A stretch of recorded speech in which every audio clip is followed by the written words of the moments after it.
The Euro 2024 final takes place on Sunday, so I thought it would be a good idea to predict this match. Is football finally coming home, or will the Euro trophy go and join the Champions League one in Madrid? We'll find out in just a few days. I am very excited to see England take on Spain, but before I make my prediction for this match, I just want to recommend that you subscribe to the channel because it's completely free and you can always unsubscribe later. But anyway, with that being said, let's get started with my prediction for the Euro 2024 final. Let's start by talking about Spain, who are the favourites for the tournament. They've been one of the only teams to effectively use an attacking high-press playstyle, and with skillful wingers like Lamine Yamal and Nico Williams, as well as an attacking threat from midfielders like Dani Olmo and Fabian Ruiz, Spain have not struggled to score goals. They scored 8 in their 3 knockout matches, and 2 of those were against France, who hadn't conceded a goal from open play before their game against Spain. However, I think they'll find it more difficult to score against England. You see, with the way that the 3 lines set up, Spain might find it hard to score goals in the ways that they normally would. For example, when Lamine Yamal tries to cut in from the right, he's probably going to run into traffic with Declan Rice and Kobbie Mainoo in the midfield. We're playing a 5-back with 2 holding midfielders, and if Rice is on that side, Yamal's going to find it hard to get a shot up. But of course, let's not underestimate Yamal. He might only be one day over 17 when he plays the final, but he's still a world-class player right now. Rabiot knows that all too well.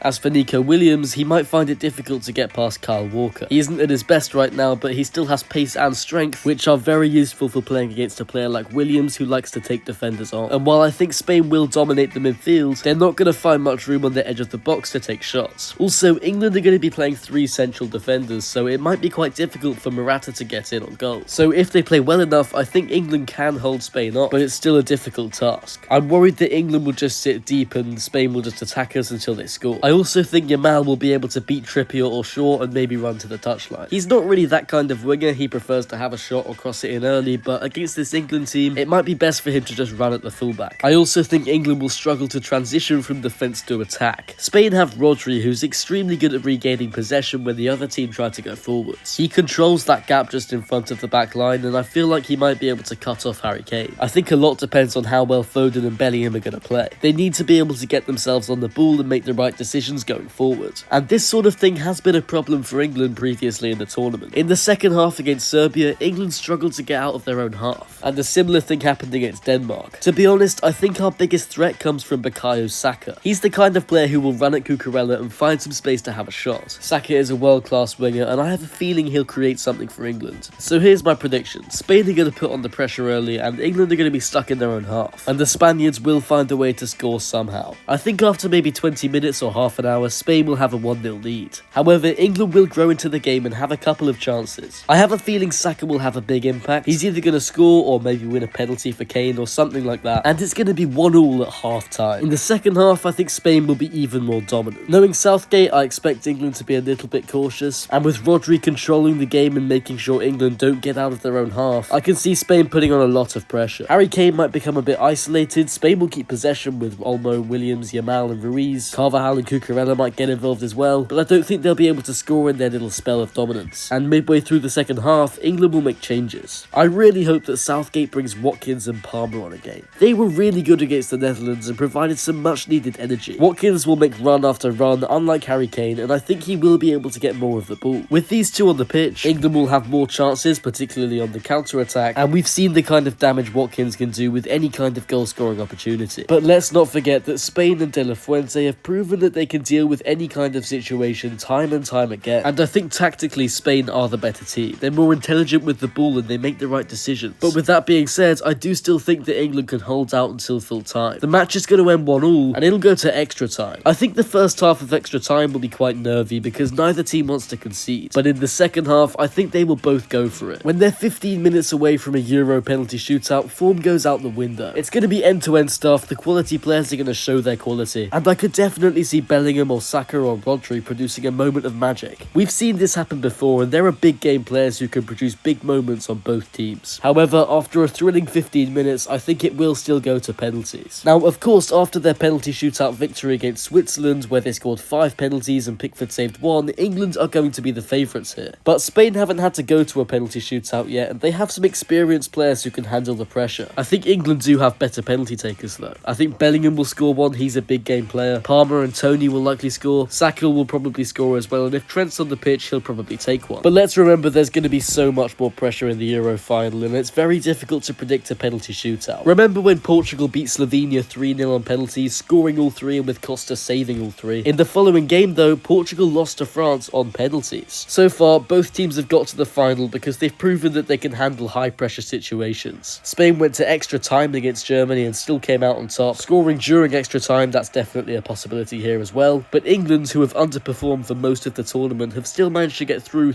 big moments, handling pressure, and obviously the penalty shootout against Switzerland. And also a bit of luck with that ridiculous penalty decision. Maybe this year, luck is on England's side. I think Spain are more likely to win if someone does win before penalties, but if it goes to penalties, I would favour England. And since my prediction is that it goes to penalties, I'm going to say that England win this one. It's coming home. England are going to win the Euros. That's my prediction. In my opinion, the most likely way of England winning the Euros is a last-minute goal from a Bellingham or a Saka, or penalties. Spain are still heavy favourites, of course, but if England can hold out and just not concede too many goals, we have the quality to produce moments that will keep us in the game. And once it goes to extra time and penalties, anything can happen. So strangely, I have faith in England and I think they will win, and it's coming home. And that's my prediction. 1-1 England win on penalties. Thanks for watching and feel free to subscribe. It's completely free and the worst case scenario is that you just unsubscribe later. But with that being said, thanks again for watching and I will see you later.